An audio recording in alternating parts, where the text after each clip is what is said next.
누가복음 3장 23절부터 38절 마지막 절까지 저와 여러분이 함께 교독하겠습니다. 사람 이름들이 많이 나와요.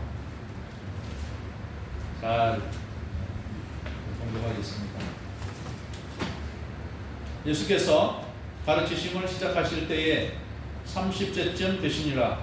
사람들이 아는 대로는 요셉의 아들이니 요셉의 위는 헬리요, 그이는 마따시요, 그이는 레위요, 그이는 멜기요, 그이는 안나요, 그이는 요셉이요. 그 위는 마따디아요, 그 위는 아모스요, 그 위는 나옴이요, 그 위는 에슬리요, 그 위는 낫게요. 그이는 마아스요, 그이는 마따디아요, 그이는 소선이요, 그이는 요성이요, 그이는 요다요.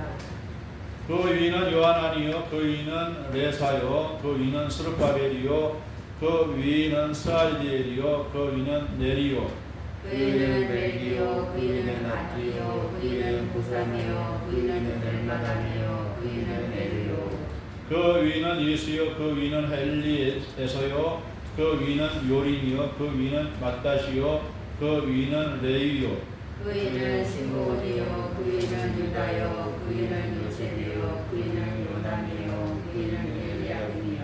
그 위는 멜레아요, 그 위는 맨나요, 그 위는 마따다요, 그 위는 나단이요, 그 위는 다윗이요. 그이는 이세요, 그이는 오벳이요, 그이는 보아스요, 그이는 살몬이요, 그이는 나손이요. 그 위는 아미나답이요, 그 위는 아니요, 그 위는 헤스론이요, 그 위는 베레스요, 그 위는 유다요. 그이는 야곱이요, 그이는 이삭이요, 그이는 아브라함이요, 그이는 베라요, 그이는 나홀이요. 그 위는 스루기요, 그 위는 루요, 그 위는 벨렉이요, 그 위는 헤버요, 그 위는 살라요. 그이는 바하나임이요, 그이는 아박사시요, 그이는 셈이요, 그이는 노아요, 그이는 레벨이요. 그 위는 무드셀라요, 그 위는 에녹이요, 그 위는 야렛이요, 그 위는 마랄렐이요, 그 위는 가이난이요. 그 위는 에노스요, 그 위는 셋이요, 그 위는 아담이요, 그 위는 하나님이시니라. 네. 이 말씀의 제목은 예수님의 나이와 족보입니다.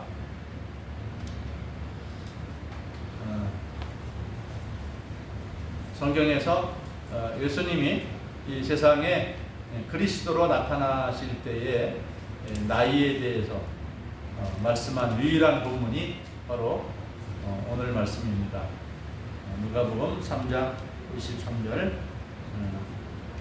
예수님께서 가르치심을 시작하실 때에 세례 요한에게 세례를 받고 또 세례 받고 올라올 때 뭘 받았죠? 성령으로 기름 부음을 받았습니다. 사람이 만든 기름이 아니라 하나님의 성령. 기름이 뜻하는 바는 성령을 의미하는 건데 예수님은 사람이 만든 기름으로 기름 부음 받는 것이 아니라 성령으로 기름 부음 받고 그때부터 이제 복음을 전하시기 시작했습니다. 이제는 30세 이전까지는 예수님이 그냥 조용히 하나님의 아들인지 사람으로 살아가신 거죠. 사람으로서. 그런데 30세부터는 이제 하나님의 아들 그리스도로 정식으로 사역을 시작한 것입니다. 그런데 그 나이가 몇 살이라고요? 30세쯤 되었더라. 정확한 나이는 아니겠죠. 하여튼 30세쯤 되었더라. 정확한 나이를 몰랐는지. 아무튼 이때는 그 나이를 이렇게 잘 정확하게 세분하지 않아서 그럴 수도 있습니다. 보통 30세라는 나이면 어느 정도 나일까요?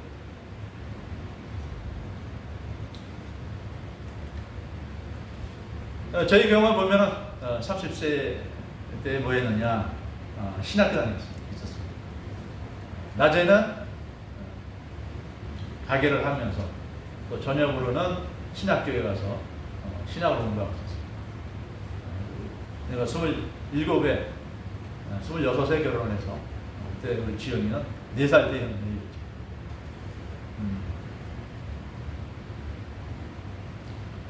보통 우리나라에서 30세 정도면은 이제 막 직장에 취직을 해서 이제 사회생활을 막 시작하는 그런 나이가 되는 것이죠.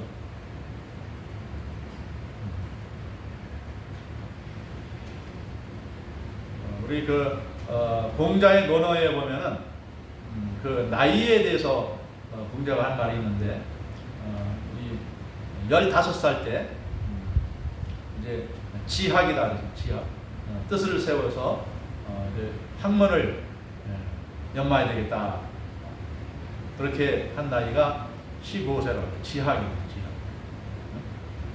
그리고 이 20살 약관의 나이라. 약관이라는 것은 이제 보좌를 말하는 것이죠. 우리 옛날에는 갓이라고 했죠. 갓을 쓰는데 그 쓰는 이유는 뭐냐면 이제 어른이 됐다 이런 뜻입니다. 음. 15살 때부터 이제 학문에 공부하는데 뜻을 세우고 열심히 공부해서 20살 정도가 됐을 때는 이제 어른으로서 아이들이 아니라 이제 어른으로 인정받는 그런 삶을 시작했다는 것이죠. 그리고 그 유명한 불혹이라는 나이 있죠. 불혹이라는 나이가 40세를 만났죠. 40세.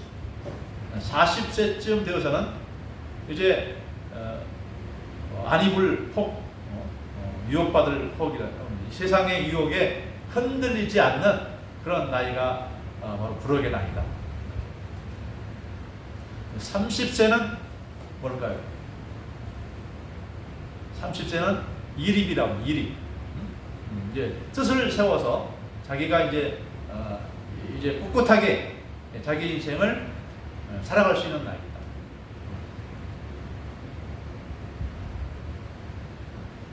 어떤 자기의 인생에서 이제 자기가 배운 그대로 살아갈 수 있는 그런 나이. 근데 40에 대해서는 그렇게 살아가도 30대 젊은 세대에서는 많은 유혹을 받잖아요. 흔들리잖아요.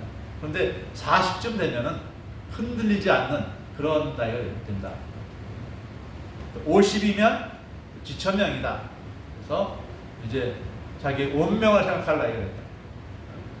자기의 이제 죽음까지도 내다보면서 자기 인생을 생각할 나이가 50이다. 또 뭐 더 있는데,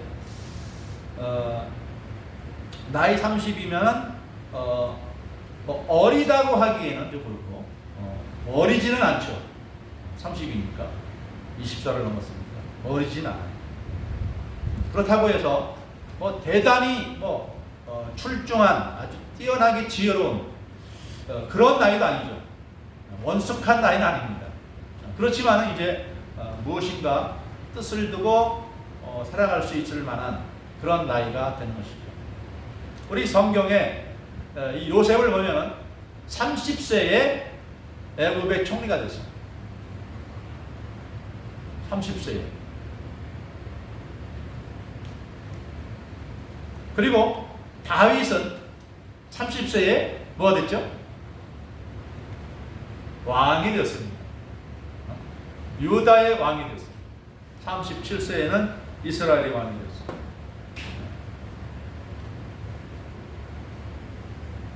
예수님이 왜 30세쯤 되어서 그리스도로 자신을 나타냈는가? 아마 그 사회적인 연령을 어느 정도 감안해서 예수님이 나타나신 것 같아요. 20세에도 물론 나타날 수도 있죠. 예수님은 우리와는 다른 인간이잖아요.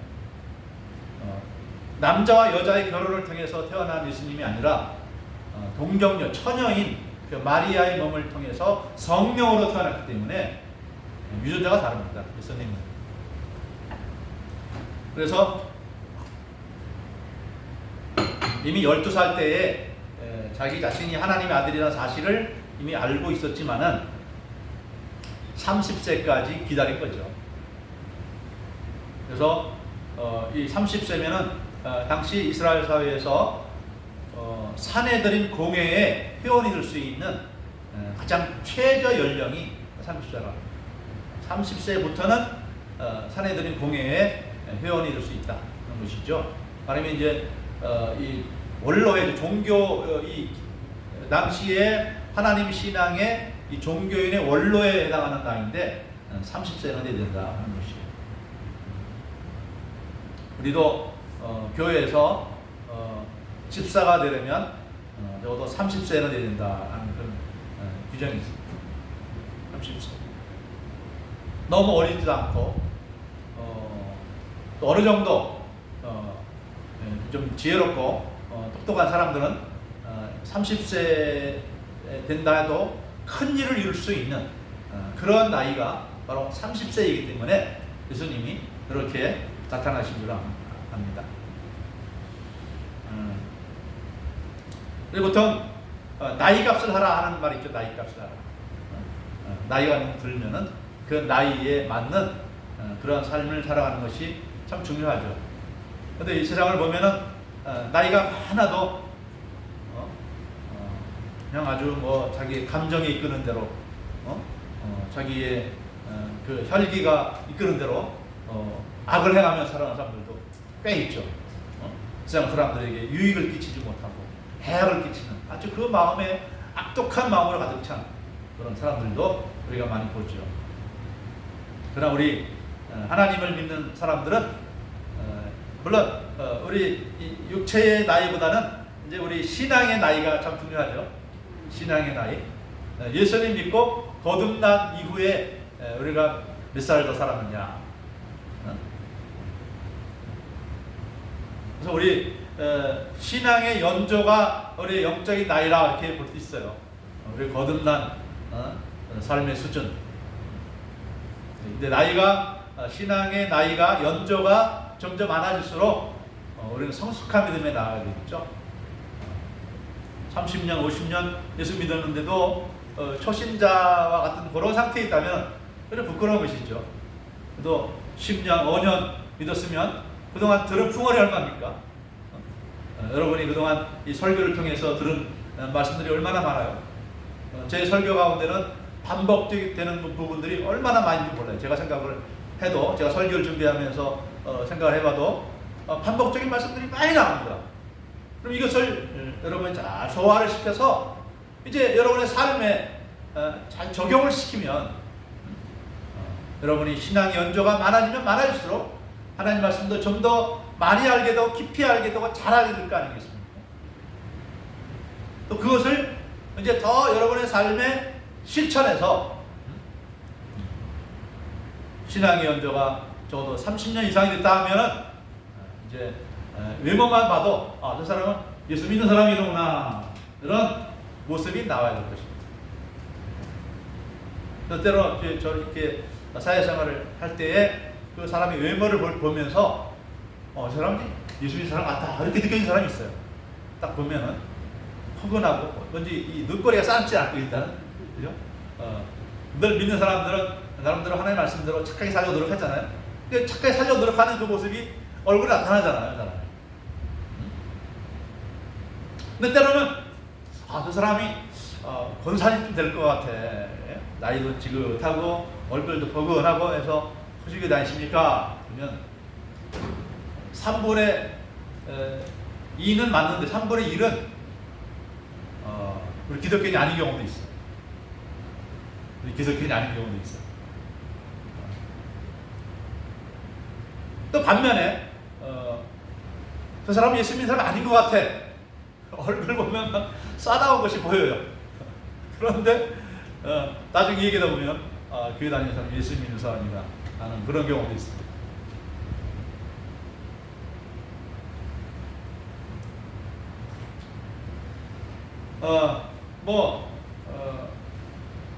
어떤 사람의 경우에는 이제 늦게 예수 믿어서 신앙의 연전을 짰지만 또 이 아주 열심히 믿어서 짧은 시간 내에 또 성숙한 믿음의 모습을 보여주는 경우들이 또 많이 있습니다. 여러분들이 하나님을 믿은 그 시간이 얼마 되는지 모르지만은 여러분에게 주어진 이 시간 동안에 이 믿음에 여러분이 열심을 좀 내서 믿음의 수준을 조금씩 더 높여가시길 바랍니다. 또 예수님의 족보, 여러분 족보가 있습니까? 저도 족보가 있는데 제가 직접 가지고 있지는 않고 우리 사촌 동생이 족보를 가지고 있는데 한번 우리 장한아버지 집에 가서 그 족보를 제가 들여다본 적이 있는데 아유 족보가 얼마나 많은지 몰라요. 그냥 이 동경책 이 정도가 아니라 책 두께로 해서 한 1m 정도가 돼요. 책이 1m 정도가 돼요. 제 조상이 태조 이성계 그 대왕의 후손입니다. 그리고 태조 대왕의 둘째 아들인 정종의 후손인데 그 정종의 또 10번째 아들이 덕천군이라는 분입니다. 그래서 저는 우리 시조는 이제 태조의 손자인 덕천군, 태조 이성계의 손자인 덕천군으로부터 시작되는 족보인데 그것이 그 두께가 1m 정도가 이렇게 책이 되는 거예요. 그러면 그동안에 천년 가까이 살아오면서 이제 그 자손들이 얼마나 많이 번성했습니다. 한 30만 정도 우리 조상의 이 혈육이 약 30만 명 정도 된다 그러니까 그 30만 명의 그 이름을 다 이제 그 언제 태어났고 어떻게 죽었고 뭐하다 살았는지 그거 다 이제 간략하게 기록을 해서 하는 족보인데 이 족보를 보면은 이제 내가 누구로구나 우리 조상이 누구로구나 알 수 있는 것이죠. 근데 이 예수님의 족보가 지금 이렇게 기록이 되어 있는데 이 마태복음에도 족보가 나오죠. 마태복음의 족보는 이제 아브라함으로부터 아브라함이 누구를 낳고 쭉 나오죠. 그리고 또 다윗이 누구를 낳고 해서 나중에 끝에 요셉이 나오고 예수님이 나옵니다. 위에서부터 내려오는 거예요. 족보가. 근데 누가복음에서는 거꾸로 올라갑니다. 내 위는 누구냐? 그 위는 누구냐? 여러분들 족보를 찾을 때 여러분의 아버지부터 찾아야 될 거 아니에요. 내 아버지가 누구냐? 내 할아버지가 누구지? 증조할아버지 누구지? 그 위에 고조할아버지 누구지? 이렇게 올라가잖아요. 그죠? 아니 누가는 그렇게 이제 썼어요. 보통 사람들이 그때 사람들이 하는 그런 방식으로. 이 마태복음에서는 중요한 것이 예수님의 아브라함의 자손이요 또 다윗의 자손이라고 하는 것에 초점이 있어요. 그래야만 예수님이 하나님의 아들 그리스도라는 것이 증명이 되기 때문에 그렇습니다. 이 선지자 이사야가 그렇게 예언했어요. 우리 이사야 9장 6절에 보면 여러분이 많이 듣던 이야기일 텐데 한번 들어보세요. 이사야 9장 6절과 7절 이는 한 아기가 우리에게 낳고 한 아들을 우리에게 주신 바 되었는데 그의 어깨에는 정사를 메었고 정사라는 정치를 정치한다 이 말이에요. 왕으로 통치한다는 뜻입니다. 또 그 이름은 기묘자라 모사라 전능하신 하나님이라 영전하시는 아버지라 평강의 왕이라 할 것임이라. 그 정사와 평강의 더함이 무궁하며 또 다윗의 왕자와 그의 나라를 굳게 세우고 지금 이후로 영원히 정의와 공의로 그것을 보존하실 것이라. 만군의 여호와의 열심히 이를 이루시리라. 한 아기가 태어났는데 그는 누구냐? 전능하신 하나님이란다.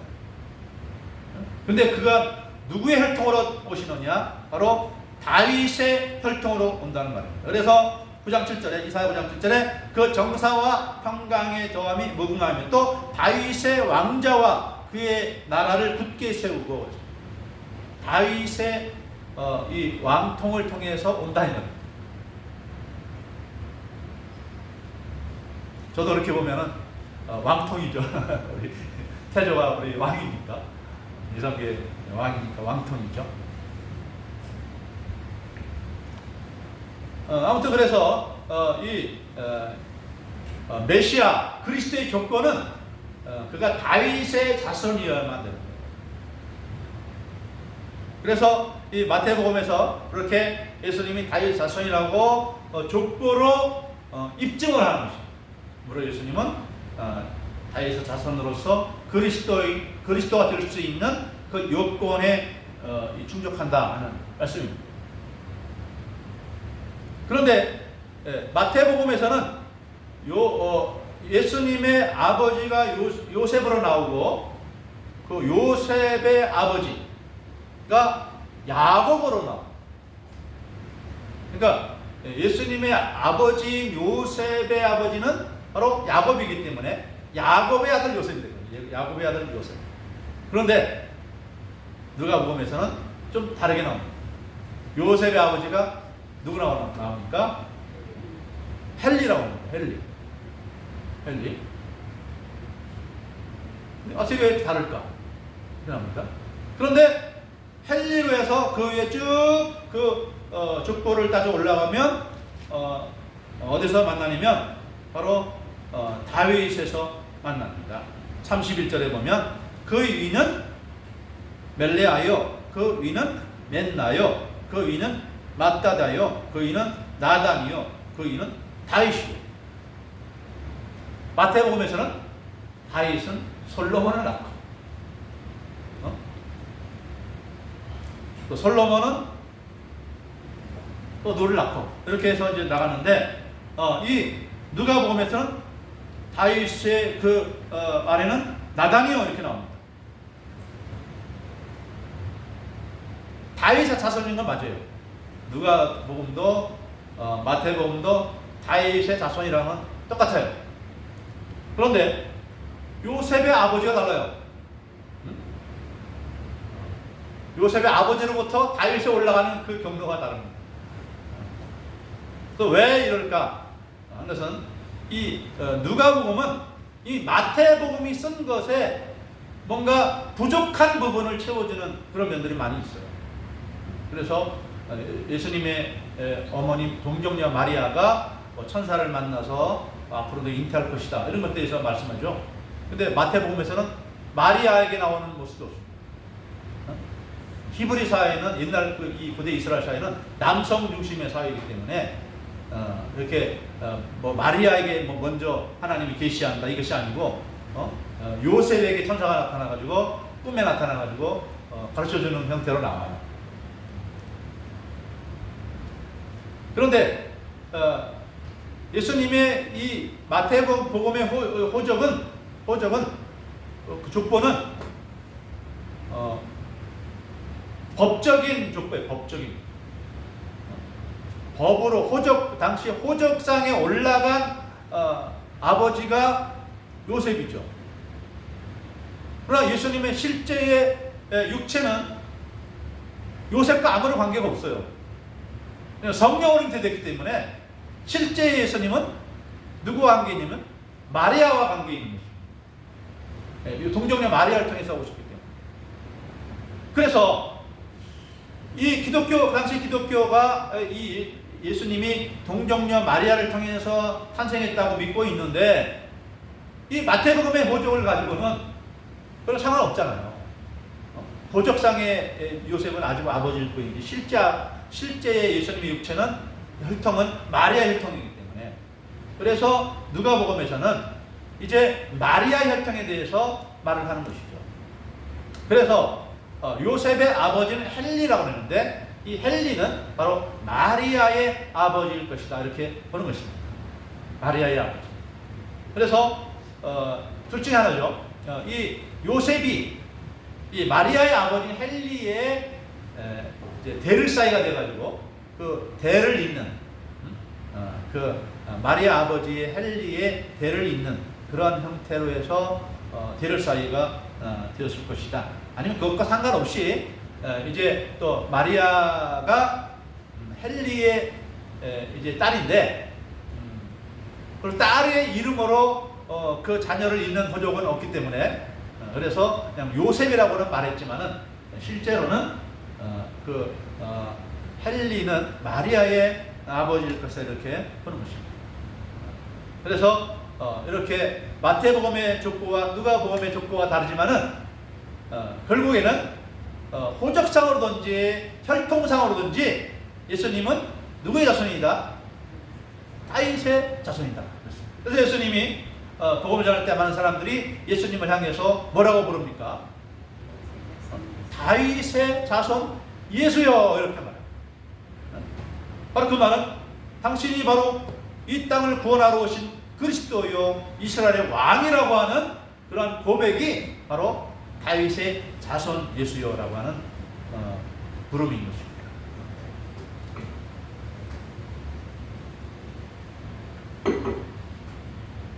그리고 또 누가복음의 족보에 좀 특이한 점은 다윗 이상으로 올라가서 아브라함으로 올라가죠. 그 점은 이제 다윗 이후로부터는 마태복음의 족보와 누가복음의 족보가 동일합니다. 그런데 이 누가복음에는 아브라함 위로 올라가는 족보가 계속 올라간다. 계속 올라간다. 제일 끝에 누가 있습니까? 족보 끝에까지 딱 끝까지 올라가보니까 누가 있어요? 아담이 나오죠. 아담. 그 아담 위에는 누구라? 하나님이다 이 말이죠. 하나님으로부터 물론 인간이 태어난 것은 아닙니다. 하나님이 인간의 아버지처럼 이 아담을 낳았다 이렇게 볼 수는 없죠. 우리 창세기 1장과 2장에서 보면 하나님이 아담을 지으셨다, 창조했다 이렇게 나오는 것이죠.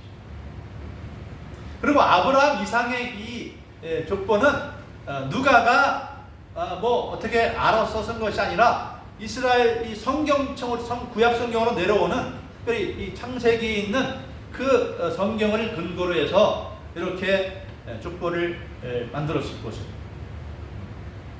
이 마리아가 가지고 있던 족보는 아마도 다윗까지 이른 족보일 것입니다. 저희도 우리 집안에서 가진 족보가 이 정종대왕의 10번째 아들 덕천군에 이르는 거기까지 족보예요. 그 이상은 기록하지 않고 있어요. 왜냐면 더 이상 기록해 놓으면 너무 많아요. 지금도 책 두께가 1m인데 만약에 그 위까지 더 올라가서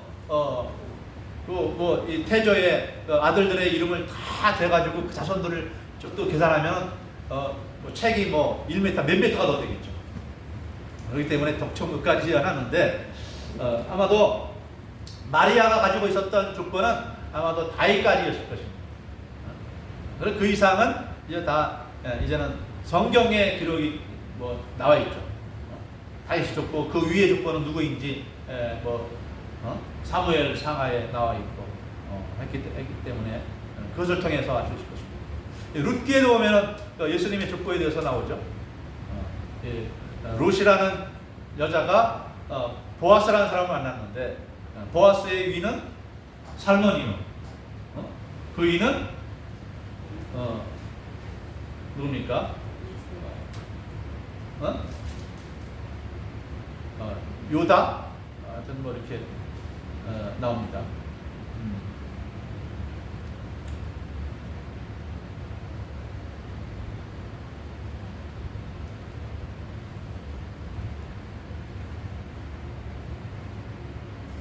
살몬, 나손, 아비나답 쭉 올라가면 유다가 나오는 것이죠.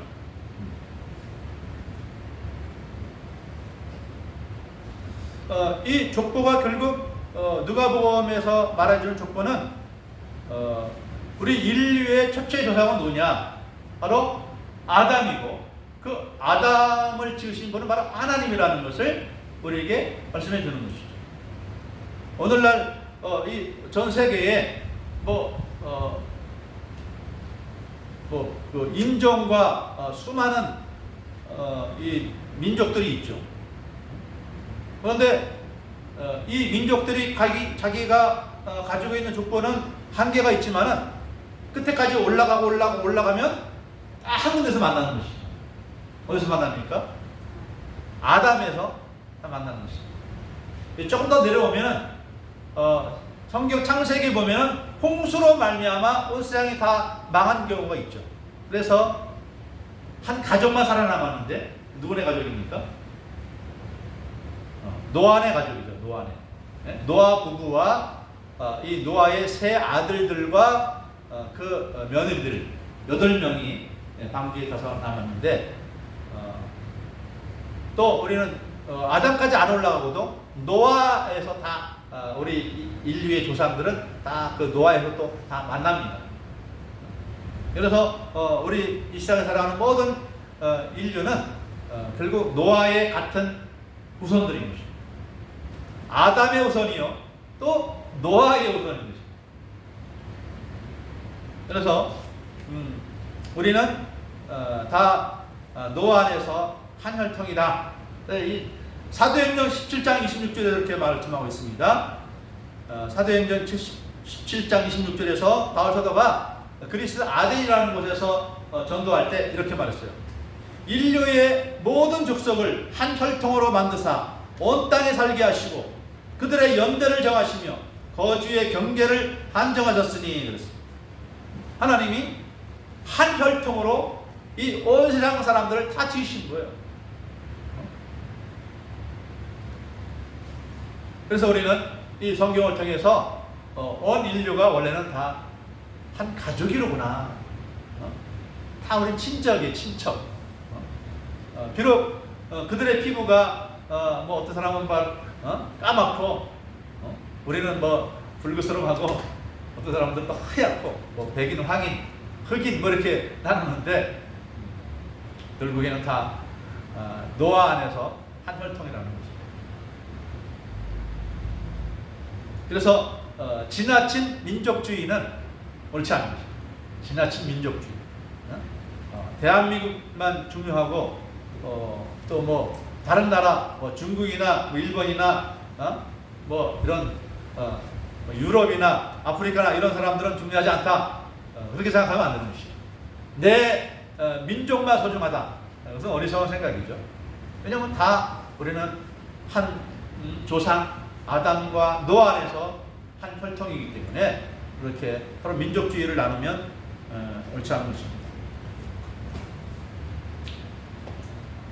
그런데 하나님이 왜 사람을 이렇게 한 혈통으로 만들어 놓으셨는가? 왜 한 조상 안에서 다 우리 인류가 번성하도록 만드셨는가? 말라기 2장 15절 보면은 이렇게 말씀이 되어 있습니다. 하나님이 영이 많이 있을지라도 하나만 지으신 목적이 무엇이냐? 경건한 자손을 얻기 위함이 아니냐 이렇게 말씀합니다. 경건한 자손. 왜 홍수 때 여러 사람이 살아남았으면 얼마나 좋을까요? 노아 한 사람 살리신 이유가 무엇입니까?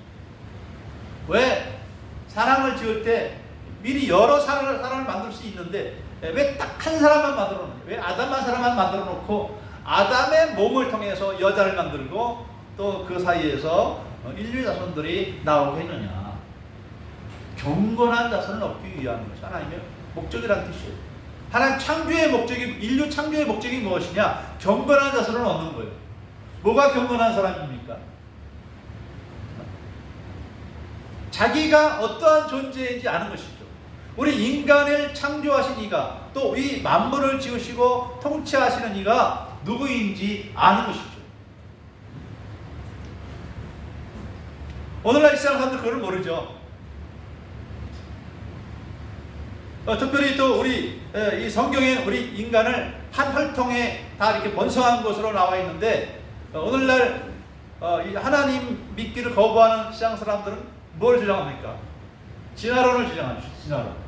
그래서 성경의 역사, 인류의 역사를 이제 계산을 해본 적이 있어요. 제가 뭐 누가 몇 세에 누굴 낳고 이렇게 나오잖아요.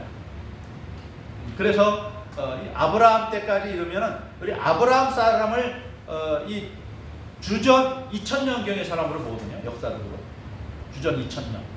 성경의 역사를 이렇게 보면은 한 주전 2000년 정도 돼요.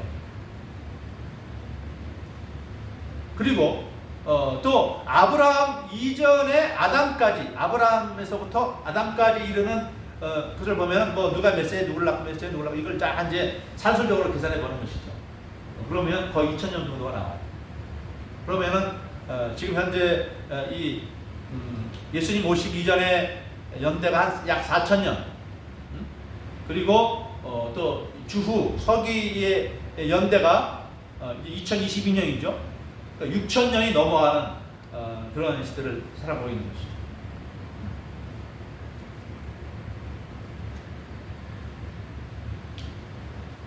그러나 이 세상 연대는 그렇지 않죠. 6000년이라고 봅니까? 뭐 몇십만 년 전에 뭐 인류 조상들이 있었다. 구석기 시대를 살았고 신석기 시대를 살았다. 뭐 이렇게 나오잖아요. 그래서 성경은 다릅니다. 구석기 시대가 별로 없어요. 이미 가인의 자손 중에는 철기 만드는 두발 가인이 있었어요. 철을 만들어낼 줄 아는 두발 가인이라는 사람이 있었죠. 뭐 구석기 시대 별로 없었어요.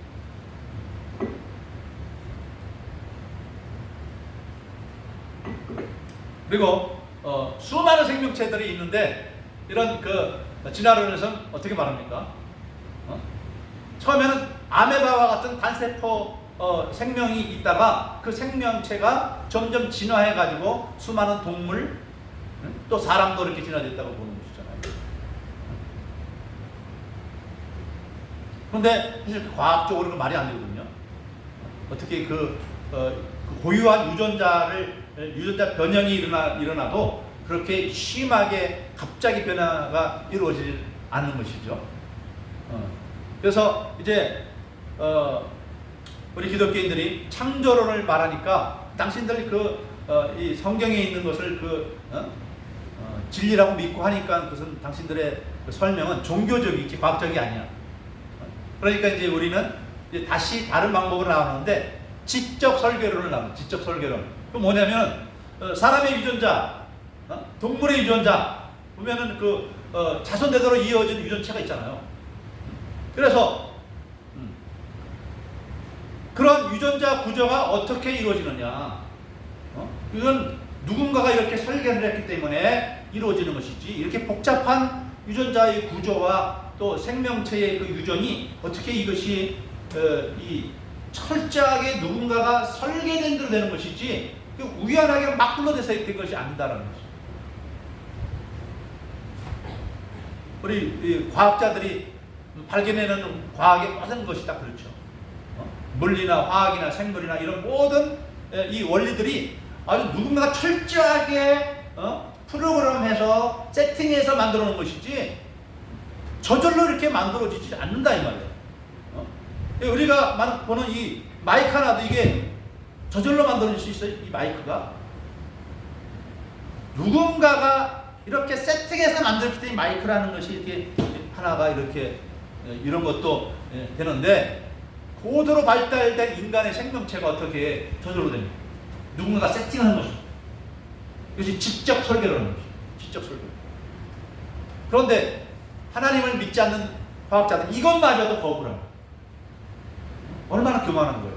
어떻게 이렇게 정교하게 설계된 인간의 생명체, 모든 생명체와 물질도 하나의 물질들도 다 정교하게 이루어졌잖아요. 어떻게 저절로 이루어진다고? 하나님이 계시다고 하면 족보적으로 이렇게 누가는 증거해 주고 있는 것이죠. 우리 인간도 저절로 생겨난 것이죠. 하나님의 피조물. 우리를 왜 지으시느냐? 경건한 자손 만들기 위해서. 누가 경건한 자손입니까? 하나님을 인정하고 하나님이 우리 인간에게 영생을 약속하신 그것을 따르는 사람들은 경건한 사람이고, 하나님을 거부하고 영생이든지 뭐든지 상관이 없어. 난 내 마음대로 살다 죽을 거야. 뭐 천국이 지옥이 있는 누가 알아? 하나님이 있는지 마귀가 있는지 심판이 있는지 지옥이 있는지 어떻게 알아? 그렇게 살아가는 것이 막 굴러가는 사람 것입니다. 하나님은 이제 우리 인생의 삶을 통해서 그런 경건한 사람들을 구별해내고 선택하는 것이 이 세상 인간들의 삶을 하나님이 주시는 목적이에요. 네 맘대로 살아라. 그러나 하나님은 반드시 우리에게 생명의 말씀을 주셨잖아요.